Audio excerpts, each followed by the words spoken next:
से 18 साल की बेटी 45 साल का लड़का पूरी तरीके से उसको बेच दिया जाने वाला था।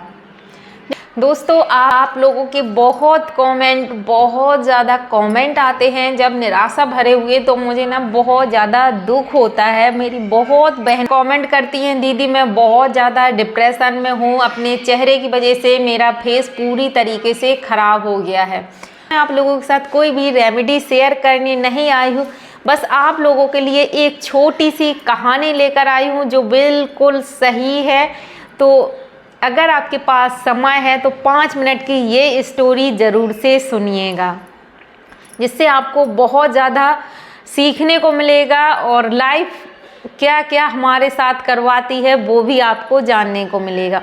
तो दोस्तों 5 मिनट ज़रूर से दीजिएगा। कहानी है एक लड़की की जिसके बचपन में माँ बाप ख़त्म हो जाते हैं जब बहुत छोटी रहती है, 2-3 वर्ष की ही उम्र रहती है। माता पिता दोनों नहीं रहते हैं दुनिया में। नाम रहता है प्रमीला। अब ऐसे में बच्चे की परवरिश कौन करता? घर में चाचा चाची थे तो चाचा चाची बच्ची की परवरिश करने लगते हैं। चाचा तो फिर भी ठीक है, लेकिन जो चाची हैं, चाची के मन में बहुत ज़्यादा लालच रहता है। प्रमीला धीरे धीरे बड़ी होने लगी, लेकिन होता है जब जिसका कोई अगर माँ बाप नहीं है बच्चे की दुनिया में तो उसका कोई नहीं होता है। ऐसा ही कुछ प्रमीला के साथ हुआ। जब समय था, स्कूल जाने के दिन थे, तब उसे चूल्हे चौके में उलझा दिया जाता है। प्रमीला की उम्र स्कूल जाने की थी, उसका भी मन करता कि वो भी बच्चों के साथ स्कूल जाए, जो साथ में उसके उम्र के बच्चे थे उसके साथ स्कूल जाए। लेकिन चाची कहती कि झाड़ू पोछा करो, बर्तन धुलो, खाना बनाओ, और प्रमीला उसी में उलझी रहती। कर भी क्या सकती थी, भाई पेट भरना है तो चाची की बात भी माननी है। धीरे धीरे प्रमीला बड़ी होती गई और प्रमीला 17 साल की हो गई। अब चाची ने अपने मन में विचार किया कि प्रमीला की शादी कर दी जाए, लेकिन जब अच्छा घर देखेंगे, लड़का ठीक ठाक देखेंगे तो दहेज भी लगेगा और पैसा भी खर्च होगा। लेकिन खुद की बेटी तो नहीं थी, दूसरे की बेटी है, दूसरे के लिए कौन खर्चा करना चाहेगा। चाची के मन में लालच आता है, जैसा चाची कहती हैं वैसा ही चाचा भी करने लगते हैं और वैसा ही सोचने लगते हैं। प्रमीला के क्योंकि माता पिता नहीं थे, तो जो 1.5-2 बीघे की ज़मीन थी, जब प्रमीला 17 से 18 साल की होती है, क्योंकि प्रमीला बिल्कुल भी पढ़ी लिखी नहीं थी, उसको कुछ भी समझ नहीं थी, तो चाचा जी धोखे से उसकी जो 1.5-2 बीघे ज़मीन थी प्रमीला की, वो भी अपने नाम करवा लेते हैं। अब प्रमीला के पास कुछ नहीं था, ना तो माता पिता थे ना कुछ और था, और इस बात का पता प्रमीला को भी नहीं था कि उसके साथ क्या हो रहा है। चाची ज़मीन लिखवा लेती है, फिर भी लालच की पूर्ति नहीं होती है। अब चाची ने दिमाग लगाया प्रमीला की शादी करनी है तो क्यों ना कुछ ऐसा किया जाए कि सांप में मर जाए और लाठी भी ना टूटे। तो अधेड़ उम्र के व्यक्ति से चाची ने प्रमीला की शादी तय कर दी और वापस में सौदा कर दिया प्रमीला की, मतलब इस तरह से समझ लीजिए कि प्रमीला का सौदा कर दिया उस व्यक्ति से। 18 साल की बेटी 45 साल का लड़का पूरी तरीके से उसको बेच दिया जाने वाला था। जब प्रमीला को इतनी तो समझ हो गई थी कि मेरे साथ अब क्या हो रहा है, चाची क्या कर रही हैं। लड़का जब देखने आता है, वह लड़के को देखती है, सुनती है, समझती है, तो उसे बहुत ख़राब लगता है कि मेरे साथ क्या हो रहा है, माता पिता नहीं है, लेकिन अब चाचा चाची मेरे साथ बहुत गलत कर रहे हैं और मैं इस बूढ़े व्यक्ति से कतई शादी नहीं करूँगी। प्रमीला ने अपने मन में ये बात ठान ली थी कि मैं कुछ भी कर लूँ, कहीं भी मर जाऊँ, कुछ भी कर लूँ, लेकिन मैं इस व्यक्ति से शादी नहीं करूँगी। शादी के कुछ ही रोज़ 4, 6, 8 दिन ही बचे थे और प्रमीला घर से निकल गई। ना उसके पास पैसा थे, ना उसको कोई समझ थी, ना उसे ये पता था कि उसको कहाँ जाना है। गोंडा बस्ती की ये प्रमीला थी जिसकी मैं आपको बात सुना रही हूँ, कहानी बता रही हूँ। वह ट्रेन में बैठती है, पूछा जाता है कि तुम्हें कहाँ जाना है, जहाँ की ट्रेन है मुझे वहीं उतार दो।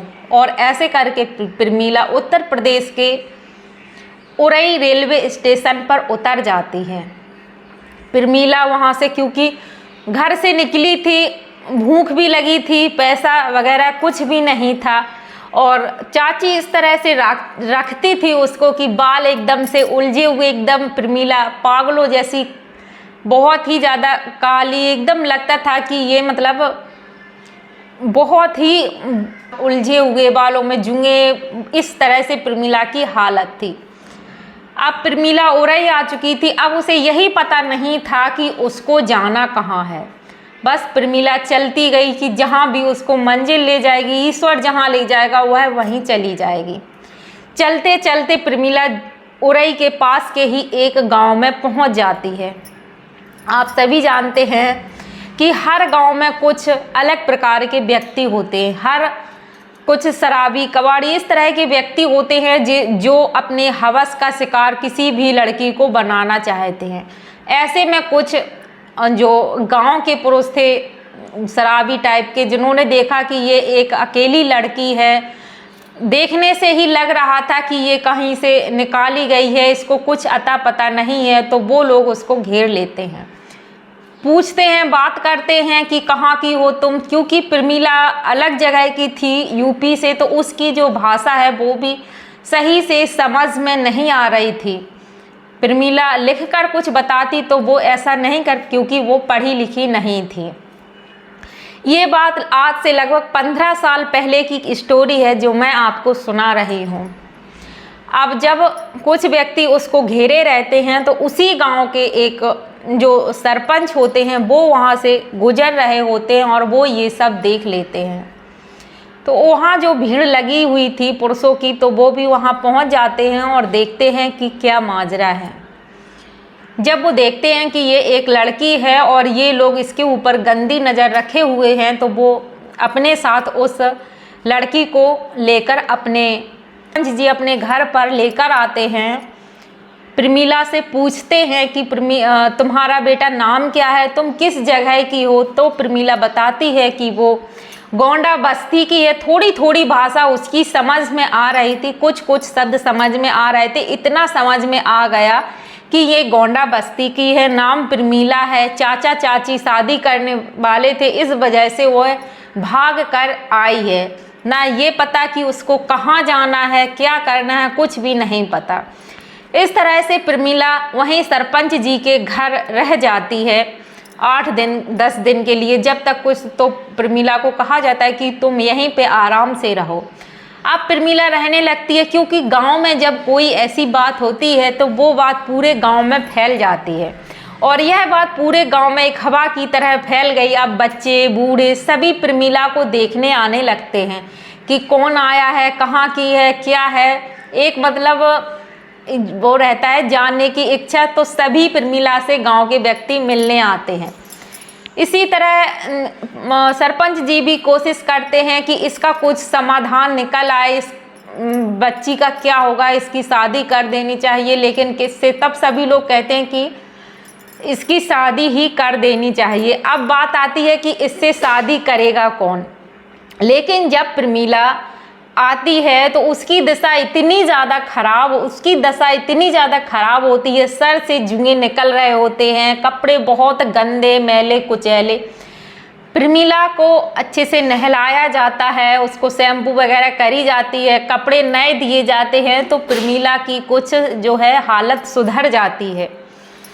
अब पता चल गया था कि प्रमीला ढीमर जाति की है, तो उसके लिए वर खोजने की शुरुआत हो गई कि ढीमर जाति के जो लोग गांव में थे उनसे कहा गया, या और भी जो लोग थे, कि अगर कोई ऐसा व्यक्ति है, अच्छा खासा लड़का हो जो शादी करना चाहता हो, तो वो प्रमीला से शादी कर सकता है। लेकिन कहते हैं किस्मत बदलते देर नहीं लगती, पता नहीं ईश्वर कब राजा को रंक बना दे और रंक को राजा बना दे।